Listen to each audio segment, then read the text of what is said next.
Hi guys, welcome to Cow Corner Cricket Cast. I'm your host Pratham. I'm joined by my mate Rohan, and today we're going to be discussing the 34th match of this IPL 2021 season, held in Abu Dhabi between Kolkata Knight Riders and Mumbai Indians. And going into this match, there were a lot of expectations. Both of these teams are mid-range at the moment, right, in terms of the tables and the rankings. So there was an expectation that this would be a very crucial match to ensure that one of the sides can keep their place or hold or slip above into the fourth place position, whereas the other side would likely be languishing closer to the bottom than they would like. And that would largely depend on the outcome of this particular match. And so it proved, right? In the end, KKR being successful, very successful as a matter of fact, chasing down a target of 155 for 6 inside 15 overs essentially, right? Pretty comprehensive that. Before we get started into the specifics of the match itself, right? And what precisely happened, I just want to start off by saying this was genuinely, Rohan, the best fantasy match for me. I mean, dude, I made one transfer, okay? One transfer, one uncapped batsman, right? So you got that free extra one. I made one transfer. Got Quinton de Kock in. I had Quinton de Kock as my captain. Bumrah as my vice captain. Tripathi is my third uncapped Indian player. Tripathi's top scored for KKR. Quinton de Kock top scored for Mumbai Indians in a low score from them, relatively. And then Bumrah in a match where everyone else was getting thrashed, where everybody else couldn't get a wicket. Got 3 wickets. Yeah. One of the greatest matches of all time, irrespective of the result, right? I know my team got thrashed, and I know I'm a traitor for doing this, but go KKR! Oh man, let's leave fantasy cricket behind for a little bit. Let's actually talk about some real cricket, because we had a match today. I think that's the best way to describe this. Yes. And it was a very compelling match. A tactical match. It was a tactical. It's a match. I think both of us could agree was a little bit more for the purists, in the sense that it was about tactics, not about hitting big sixes, because there were a lot of big sixes hit in this match, especially in that KKR innings. But yes, it was very much a tactician's delight, right? To see how teams could adjust to a different surface and how they could build strategies on top of it. But coming to the match specifics itself, if we look at the start that Mumbai Indians got, they actually got a pretty good start, right? Rohit Sharma, who is their captain, came back from a bit of a niggle, opening alongside Quinton de Kock. Both started out, got a pretty comfortable partnership. I think it was 78 runs on the board. Yeah, something like that. Close to, and about 9 overs. That's a pretty damn good start by any estimation from a T20 side, right? Especially when you're batting first, right? It gives you a platform for your batsman to play on. But critically, Rohit Sharma then got out. He played a very slowish innings, which we'll come to as to why that might have not been the best for Mumbai, the team, especially given the context of them playing on the stadium. But he got out to Narayan, pulled out to Shubman Gill around that sort of long on kind of position, or deep mid wicket kind of position. And really after that, the innings took a nosedive. Quinton de Kock did continue. He ended up scoring 55 or 42, 4 boundaries, or 4 fours, I should say, 3 sixes, right? So he had gotten to a really electric start, but ever since he got his 50, he had slowed down considerably, right? And it told, right? The pressure told. Prasidh Krishna came back, trapped him and Surya Kumar Yadav, who's been woefully out of form, during the spell. And then Ferguson, who came back, opened his account with the bowling department in the middle overs and bowled till the death, bowled brilliantly. He ended up taking the wicket of Ishan Kishan, got Pollard to be stifled and then run out, and then at the end of the innings also took out Krunal for good measure, the only other recognizable batsman of note, right? And in the end, Mumbai, barring the 2 openers, right, ended up, essentially the innings ended up petering out, losing all of its momentum, and with a score of 155 for 6 after 20 overs on this pitch, that was probably 20 subpar, I should say, at the very least, right? Yeah, that's all you can really say about this Mumbai innings, which is not good enough. And their bowling in the second innings was, again, not good enough, and that takes nothing away from how well the KKR batsmen batted. Right, because Iyer and Tripathi were brilliant. Yeah, certainly Genuinely were. Brilliant. Certainly were. And even Gill, even though he didn't score many runs today, his approach and mindset to take the bowling the attack. To use the word of one of India's greatest captains, his intent, who was excellent. The intentions of the KKR batsmen in this chase with the relatively subpar total were set up from the word go, right? With his very second delivery, Shubman Gill hit a 93-meter six. I still remember that shot vividly. Hit it over towards long on, just sort of a chip, really. Sort of moved. Which is the most Shubman Gill shot. He's like, yeah, I'm gonna go and hit this first ball six. Yeah, makes sense. Yeah, just a slight move on the middle stump. Batted a little bit further down, right? So moved his feet down the pitch, off a pacer. Boom! There you go. Amazing shot. But he set the tone, right? And even though he only perished from that 13, he got a boundary and a 6, right? A 4 or 6. Yep. Venkatesh Iyer played in that mold, and Venkatesh Iyer continued with the assault, right? And along with Tripathi, who initially played a little bit more sedately, you would have to say, but then came into his own as well. Both of them started wheeling and dealing in boundaries, right? And the flow of runs, right? Mumbai really couldn't stop during their bowling, their periods of bowling, effectively, right? They just kept on leaking runs and especially leaking boundaries. And in the end, Venkatesh Iyer getting to a well-made 53. There were problems with this innings, which we'll discuss later, but the mindset was very compelling, right? And it needs to be lauded for that. He scored 53 of 30 balls, 4 fours, 3 sixes, and then Rahul Tripathi again coming in and sort of anchoring the chase and finishing it off in style, right? With the 74 off 42 balls, 8 boundaries in this case, and also 3 sixes like Venkatesh Iyer. So really in the end, a cakewalk of a win for KKR, but the approach and the mindset was very critical to their success. Yeah, that's what I think was the deciding factor, right? This Mumbai Indian team, yes, they lost the last match, but that last match they were not at full strength. That's I'm going to be brutally honest. CSK would probably have lost that match if Mumbai had been at full strength. Yeah. I say that as a CSK fan, and it hurts me to say that. Yeah. And even though in this match they're missing Hardik, they're closer to full strength as Rohit. Yeah, right? I mean, they didn't have Hardik. I mean, Hardik would have probably come in place of Krunal Pandya, but it's like, yes, that's an upgrade, but that's like saying that anyone would be an upgrade over Krunal Pandya because he kind of sucks. I don't know why he's in the team, but because there are better options. But when you look at the team, right? Mumbai loses. When you look at Mumbai, they lose they lose either because the other team was better than them, which happens, right? We've seen Kagiso Rabada and Anurag Nocha do that, right? When they are on fire, there's very few teams that can stop them. Right. Or they lose because something happens to mess with Rohit, right?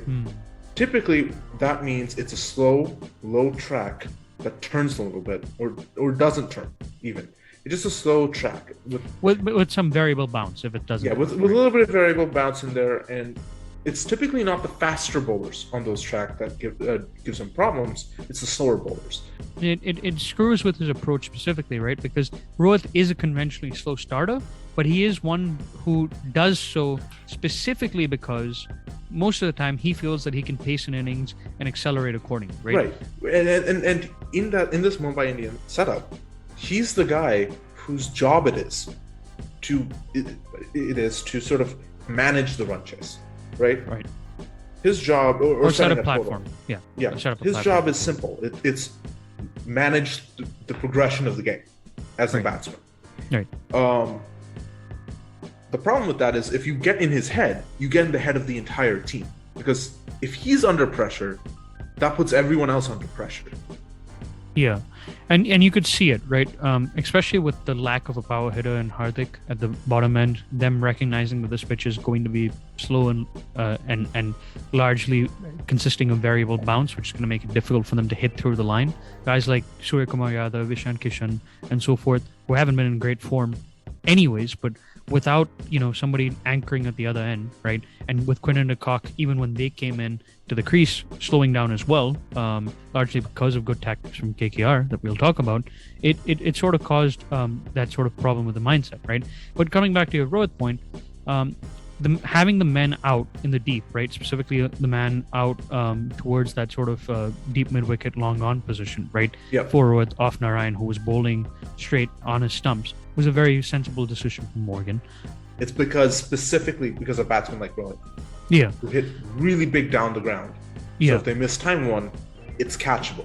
And it's very critical on Abu Dhabi's pitch is as well, right? Because the ground itself, the venue of Abu Dhabi, the Sheikh Zayed Stadium, right, is a pretty big stadium comparatively for grounds, especially compared to some of the Indian grounds, right? And specifically in terms of its straight of the wicket boundaries, right? It's much more of a longer ovaloid ground than a circular ground, really. So it makes it very difficult for you to necessarily always clear the boundary, especially when those boundaries are set up that far back. I think the other way he got into the mind of them was actually the start of the innings, because it was a very remarkable start, Rohan. He started off the innings with Nitesh Rana bowling an over of off spin, and then for 4 overs straight bowling the spinners, right? And I'm going to be honest, I looked at it, I watched it, and I was like, this is a crazy tactic. Why are you doing this? It makes no sense. It got into the mindset of Rohit, right? Because he was like, I'm expecting the faster men, right? And I'm getting to a start here, but I know they're going to come back. Right? So it sort of messes with the psychology of even set batsmen when they know that they're not facing up the biggest threat in the attack earlier on, right? And by their estimation. But the other factor also was, it was a very sensible decision to start out with a spinner period, given the conditions here in Abu Dhabi, right? As we mentioned, right, this is a ground where there's some tennis ball bounce, right? And the ball and the innings, right, the innings that have been played here, it's become progressively slower and more difficult to bat in each of the innings, right? Yeah. And so picking your spinners for later on in the innings is one way of doing it, right? It's like on these sort of pitches. But another way of doing it actually is to play your spinners off in the start, especially when you're playing sort of a day-night match in this case, right? Because the dew factor comes in, right? And I mean, when you talk about how hard, because we saw, I think in the previous match, how hard it was for some of these spinning bowlers to get grip on the ball, just any kind of grip. So they couldn't spin the ball tightly. They couldn't get the ball to turn. It was just hard for them to bowl. So when you bring in spinners early on in the innings, you bring him on early, it makes it easier. It was a good tactical decision. I mean, it made sense, even the type of spinners, right? Nitesh Rana, who's a part-time, who never gets to bowling against Quinn and de Kock, even though it wasn't a thing that didn't necessarily work out, the logic was right? That you bring the off spinner in that can actually turn it away. Narayan doesn't really turn the ball as much anymore. He cuts it into the pitch. You get that ball to turn away from Quinn de Kock, who's the left-hander, from the off-spinner who's moving it away from him, right? Makes a lot of sense, right? So I think props to Morgan on that. And then what was extremely good for Morgan, how he was able to execute that strategy well, was because his pacers who came in later in the innings, right? Lockie Ferguson and your Prasid Krishna, right?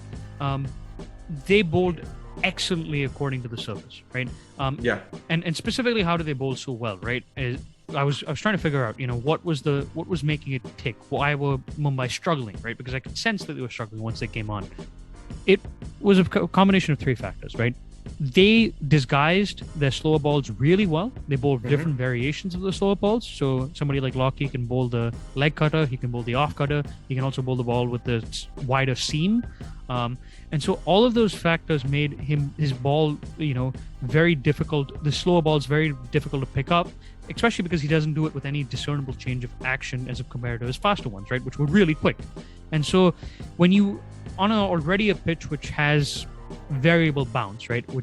Spongy bounce, if you will.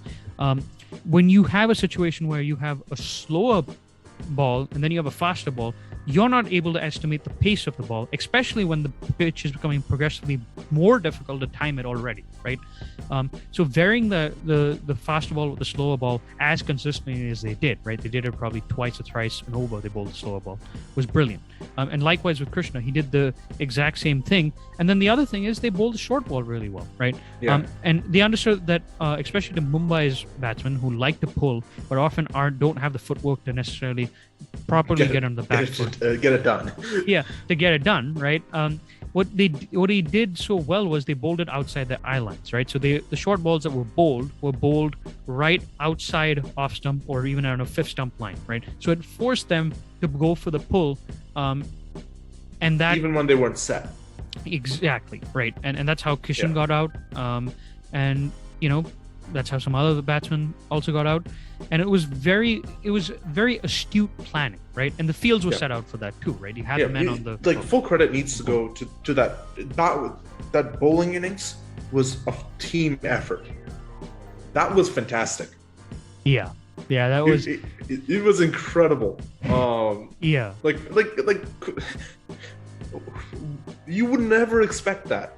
From a KKR team. You wouldn't, right? And especially from this season, right? You saw how timid and difficult they were playing, right? Like somebody like Gill, right?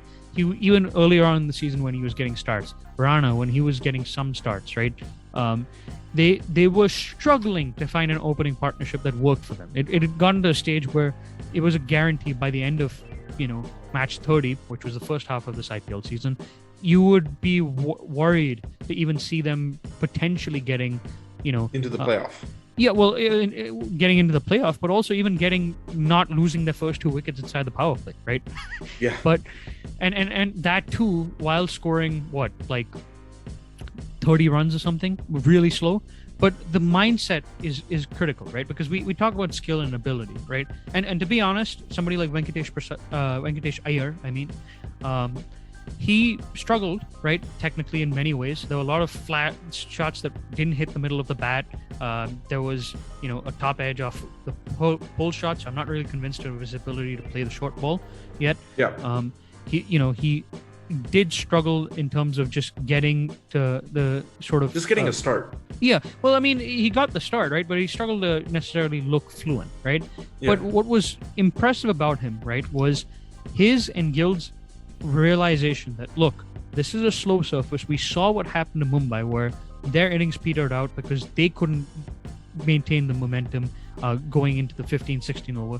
So might as well try to score as many runs as we can earlier on in this chase to put them under pressure and make the target pretty much nigh considerable by the time that we reach the 10th over. And it was a brilliant strategy, right? A guy like Venkatesh Iyer. I mean, yeah, and full credit to Venkatesh Iyer. I mean, he's come out of not just nowhere, just sort of like he was a non-entity in this team. Yeah. And in his first 2 matches, he scores a 30 and a 50.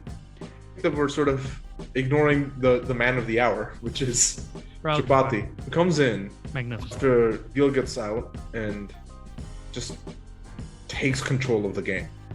Yeah, no, it was such a responsible innings, and he paced it so well. Yes. He, on one end, he had the advantage of somebody like a Venkatesh Iyer, who's batting very aggressively, right? Initially raced like 40 off like 18 or something like that, right? So yeah, it was incredible. I was like, oh, this guy, he might actually score a century. They may not even need the other guys to bat around him. But Tripathi understood the conditions well. He managed to play conservatively while still getting the odd boundary. Got about 35 of like 24 at one stage or something. And then when Iyer started to slow down, when the pitch started getting slower and it became difficult to bat against the bowlers, especially the likes of Bumrah, right, who was starting to bowl his own brilliant variations of that slower ball, then he accelerated, right, and notched it, took it up to a new gear or new height, right? And that ability to sort of measure the pace of your innings, right, to chase something, right, is brilliant. And he was able to do it critically, Rohan, because he improvises very well, right? It doesn't always work, but when he improvises, he generally has a sense. It generally comes off because he has a sense of where the gaps are in the field, right? Like you look at one of the first shots that he played for 4 off Bolt, right? He walks off outside off stump, and basically sort of scoops him right onto the where fine leg was, where there was no fine leg, right? That region for 4, right? Over the head of the fielder that was even remotely close around that position, right? So I think it was, it was fantastic from him. Yeah, it was just fantastic batting from him. It's great to see that guy take responsibility, right? Yeah. Is what I'm trying to say. Yeah. Another thing that we have to talk about, and it's unfortunate we have to talk about this, is just how poor 2 of Mumbai's key bowlers bowled today. Bolt was just not good. No, I don't think there's anything to say more than that. He was just not good. No, he wasn't good. And alongside with him, to your point, I thought Rahul Chahar was a bit disappointing. Rahul Chahar, I will give him. It's understandable that he was not his best. He got knocked around. And he got knocked he's a around. wrist spinner. That sometimes happens. Yeah, and also he was under pressure straight away, right? Yeah, because the Pacers had which again so many runs. explains why he got knocked around and had such an awful economy. But it doesn't explain why he hasn't been able to take wickets. Yeah, and that's troubling for Mumbai, because he is their primary spinner, right? And he's a guy who, when the batsmen are attacking him, right, usually when he's bowling well, right, he has that sort of drift and loop in the air to tantalize them into going for shots and getting out, right? Yeah. And him bowling a little off rhythm, not bowling with as much flight, is a bit of a concern to me, right? But I do think the bigger issues were up front with Bolt and Mill, right? And specifically with Bolt, what I think really damaged Bolt and Mill was their idea of trying to go after the Indian batsman in this lineup with the short ball, because they just didn't direct it very well, right? Like, and I think that's the more unforgivable thing, right? Yeah. If you're going to short ball tactics somebody, short ball tactics them properly. Yeah, direct those balls well around what you would call shoulder height or neck height, right? Get them or get them into the ribs. Yeah, or do what KKR Spaces did today, right? Where you get it outside their eye line, right? In this particular case, right? On this surface where it could be difficult to time the ball per se, right? Because they specifically try to target Venkatesh Iyer, right? And Venkatesh Iyer is actually an Indian batsman who plays with a long handle, who's more comfortable with the spinners. Yeah. He does struggle against the short ball. But today, the 2 short balls he bowled first up to him, right? Bolt bowled his first delivery to him, went for 6. It was a top edge, so he was a bit unlucky in that sense. But it was a ball that was too short, almost head, sort of eye height, right? And also, it was a delivery which just, was directed in such a way where it was lying in his arc to be hit effectively, right? And then Mill, his short ball attempt, right? And he's a quicker bowler, so you'd expect him to get it up more, was really on waist high. It was on leg stump, right? And all Iyer had to do was just flick it, right? Just like sort of gently flick it and deposit it for 6. And he did that, right? And it was, again, that was not the right line to bowl the short ball, and it wasn't the right length to bowl the short ball. And if you're not going to bowl short balls with good lines and good lengths, especially on a surface where you've seen the opposition bowlers do it and execute it well, that's disappointing. When we look back at this match, I think that I think each team needs to take some lessons from this. KKR needs to take some confidence.